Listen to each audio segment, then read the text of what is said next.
나는 이제 너희라면 지긋지긋하다.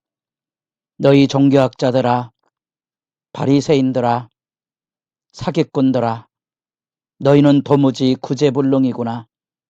너희 삶은 하나님 나라의 길을 막는 장애물이다.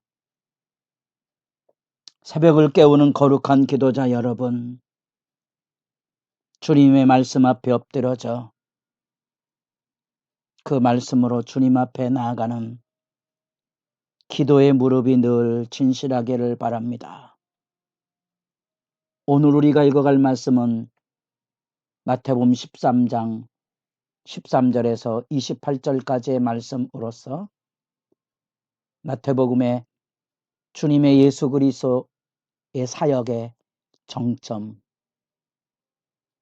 예루살렘으로 입성하는 고난주간의 이 첫 주간의 그 정점에 서서 예수님께서 그 바리새인들로 대표되는 예수 그리스도의 말에 올무를 놓아서 죽이려고 하는 그 무서운 악의 주동자들, 여기 나타나고 있었던 대제사장, 바리새파, 사두개파, 율법사, 이 모든 사람들이 합세해서 죽이려 했던 그 죽은 종교의 실체를 고발하는 7번에 걸친 저주, 화에 대한 증언, 우리는 그 부분을 읽어갑니다. 경로하신 예수 그리스도의 심판의 정점에 선 말씀입니다. 화 있을진저.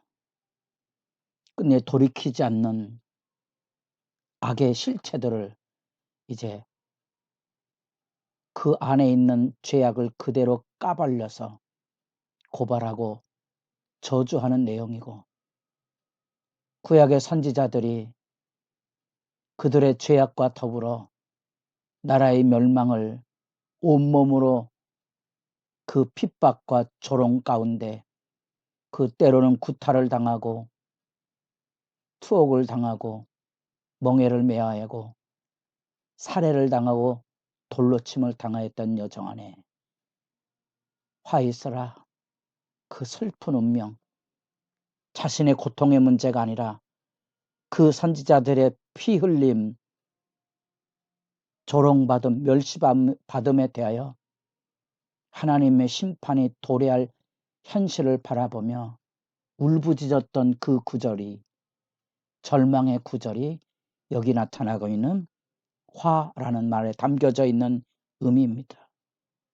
우리 헬라어로도 우아이 이렇게 시작이 되는데, 히브리어의 예레미야 애가 같은 그 탄식의 소리가 들려오는 것 같습니다. 그 악을 우리가 들여다보는 일은 고통스러운 일입니다.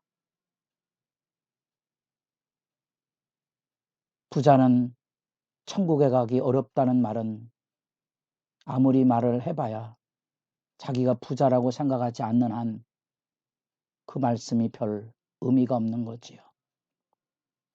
양과 염소를 구분한다는 하나님의 구원과 심판의 구별 앞에 자기는 한 번도 염소라고 생각해보지 않은 사람은 그 말씀이 아무런 의미가 없는 거지요.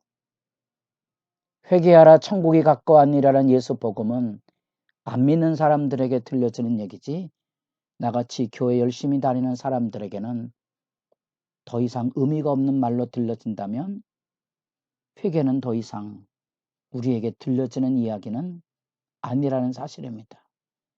그런 점에서 이 우리의 바짓가위가 떨리는 주님의 심판의 말씀은 사실 우리 내면에서 들어야 될 하나님 앞에 나아가는 정직함이고 겸손함이며, 사실은 우리의 허물을 씻어내는 소중한 회개의 시간들입니다. 회개는 하나님의 사랑에 압도되어서 엎드려지는 삶의 경험이며, 그 회개를 통하여 우리는 내 안에 하나님이 이루시고자 하는 하나님의 형상을 새롭게 하는 소중한 영광의 시간입니다. 그렇다면 이 말을 남에게 들려드리기보다 나를 향한 경책의 말씀으로 들으며 이 말씀을 읽어가면 고통스럽지만 우리 안에 내면의 죄악을 씻어내는 소중한 시간이 될 수 있을 것입니다.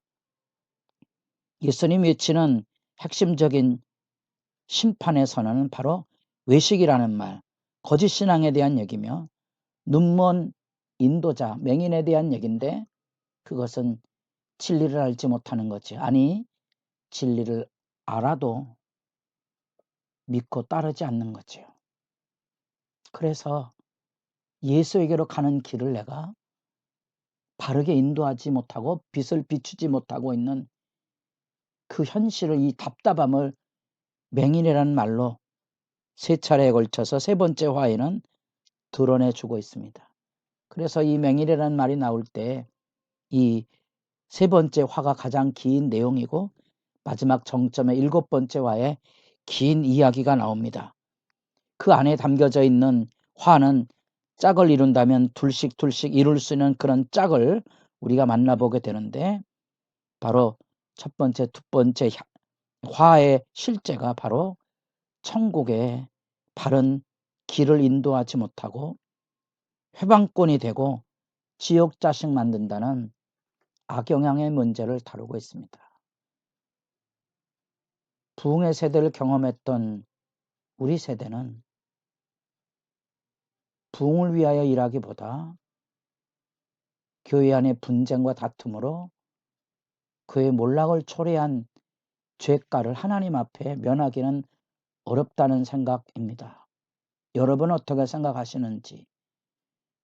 그래서 우리가 낮아질 필요가 있고 겸허할 뿐 아니라 새로운 부흥의 열정을 새롭게 성령으로 기름 부어 주시기를 소망하는 애타는 시간이 필요합니다. 전통적으로 교회가 이 예수 고난과 부활을 기다리는 기도의 기간들을 가져왔습니다.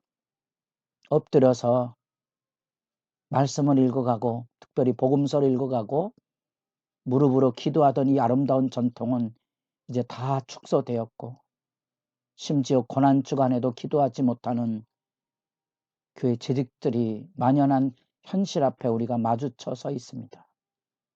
무슨 힘이 있고 무슨 빛이 있고 무슨 능력이 그 안에 있겠습니까?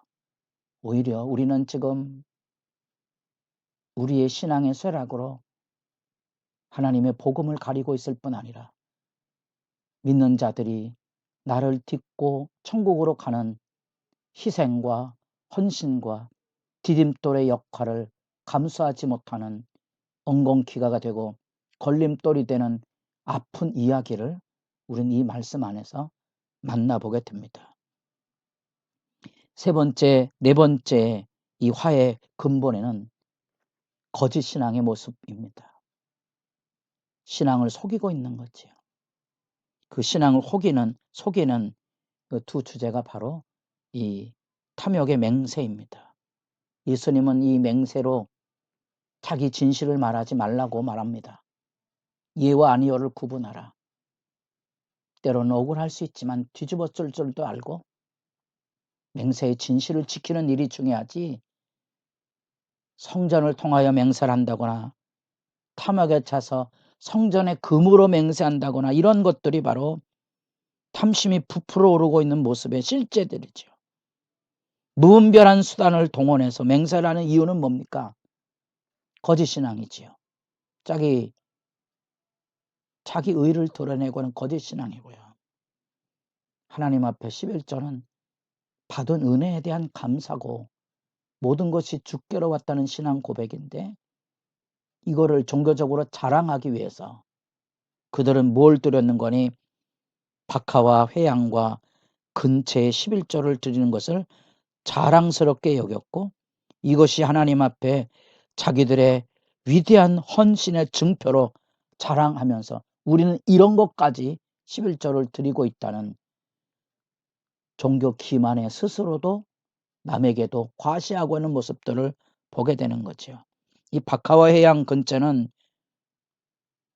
일상생활의 향신료 같은 것들입니다. 향료나 음식의 맛을 돋우는 그런 의미의 것들이지요. 그런 것들을 아주 세밀한 작은 것까지 드렸다는 그런 자만심에 스스로 서고 그만큼 나는 우월하다라고 있는 거짓진한 기만이지요. 5번째, 6번째의 복은 표리부동한 모습입니다.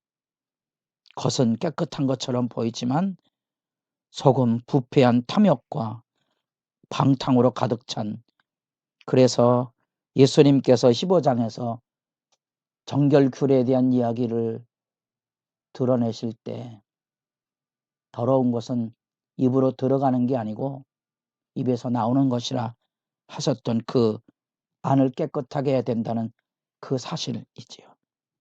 회칠한 무덤이라는 것은 원래 순례자들이 유월절이나 초막절의 절기를 지키고 올라올 때 무덤이 있는 곳에 혹시 접근하게 되면 부정하기 때문에 절기를 지킬 수 없습니다. 그 제사장들이 나가서 혹시라도 시체의 그 시신 뼈들이 드러나는 부정한 곳에 회칠을 해서 이것을 돌아가도록 경각심을 일깨운 것이 회칠의 무덤의 표시입니다. 그건 굉장히 부정하고 혐오의 대상인데 나중에는 이런 것들이 이제 의인들을 기념하는 기념비를 회칠함으로 아름답게 꾸며줌으로써 자기들의 마음의 악을 가리는 것으로 드러냈던 거죠. 우리는 그런 말씀 안에서 화를 쏟아내실 만큼 예수님 말씀에 끝내 돌이키지 않은 완악함을 만나보게 됩니다. 눈물 나셔야 됩니다. 회개치 않는 강팍함. 왜 그럴까요? 정직히 서기보다 자기가 잘났다는 그 덫. 그래서 회개하지 않습니다. 자기들은 종교적으로 남보다 우월하다고 박하와 회양과 근처에 11절까지 드린다는 이 과시욕의 덫에 회개로 나가지 못하는 이 어두운 종교적인 기만의 망령을 여러분도 짚어가시며 기도하는 시간이 새롭기를 소망합니다.